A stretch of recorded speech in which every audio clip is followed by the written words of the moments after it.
6:15 now. Donations have been pouring in from all over the world, some to the Red Cross, many by text message supporting the victims of the earthquake in Haiti.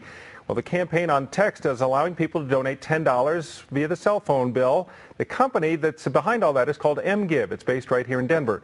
C.B. Barthlow is the director of mGive. He's live in studio this morning with us. And you and I were just talking about this company's been around for 5 years now? Yes, yeah. And you have seen some big campaigns, but nothing even remotely like the scale we're in right now. Yeah, nothing like this. I mean, in terms of the response from the American people has been nearly overwhelming, and it's been sustained, and that's encouraging. You guys have quite a foothold now. People have seen that this does, in fact, work. At least as we watch it play out, it has worked so far. Yeah. How much money has been donated via text now? So far for the Red Cross, $22 million in the last 5 days. So.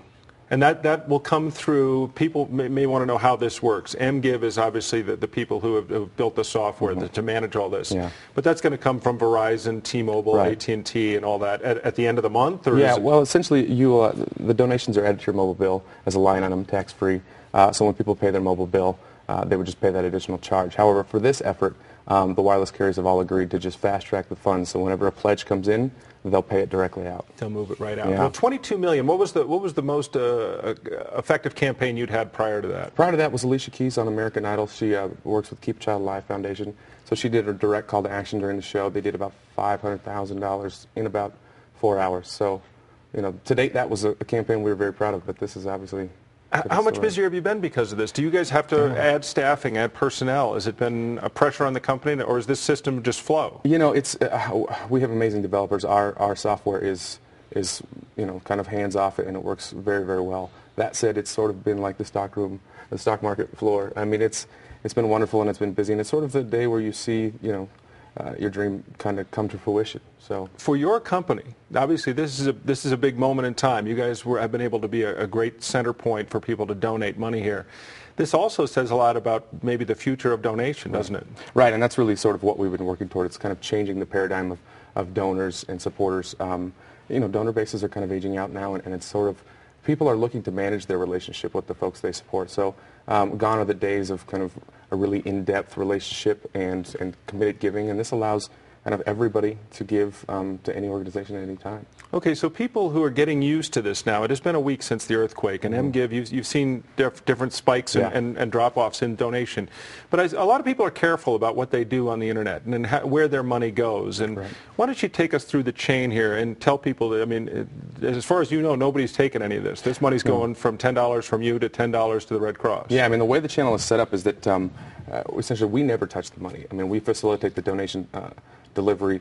The people pay, the end user pays their carrier, and then the carrier pays out to a nonprofit organization called the mGive Foundation, which really serves just to do the distribution of funds, and then it's handed over to the charity. So $10 is $10. Yeah, 100% pass-through. Nobody's making money along the way. Nobody's Not for this one, skimming any of this. Yeah. Talk about what that feels like at your company, because I imagine 8 days ago, before this happened, things were maybe quiet even at mGive. I mean, we've been blessed to grow over the last 5 years, and even in the downturn economy, we were still growing. But yeah, it feels wonderful. We certainly don't want to be jumping for joy at this time. Sure. But it sort of is, giving the compelling images you're seeing on TV right now in Haiti. It's sort of, it's an honor. And it feels, amazing to be sort of some of the driving forces behind helping those people. You watch the flow, literally. You can second to second. What spikes it? Have you seen things, commercials on football games, or what causes it to jump? It's calls to action, direct calls to action. So PSAs work when it's sort of directly speaking one person to another, and sort of off-the-cuff stuff. I mean, a planned PSA by Michelle Obama does quite well, but Ben Stiller sort of shooting from the hip on Larry King Live, even when he says it sort of wrong, does excellent, because it speaks to sort of the everyday man. The evening newscasts, maybe people are impacted by the sights and sounds from Haiti. Well, it's been obviously a wonderful thing, a wonderful evolution. We talk about certain things about technology and cell phones that drive us nuts. Yeah. This is as good as it gets. Yeah, it's about time to use it for good. Yeah. Good. C.B. Barthlow from mGive joining us this morning, and again, now over $22 million having been donated. And once again, a reminder: if you want to donate to that Haitian Relief Fund, you text the word Haiti to 90999. Congratulations to C.B. and everyone over at mGive. Thanks. Ange?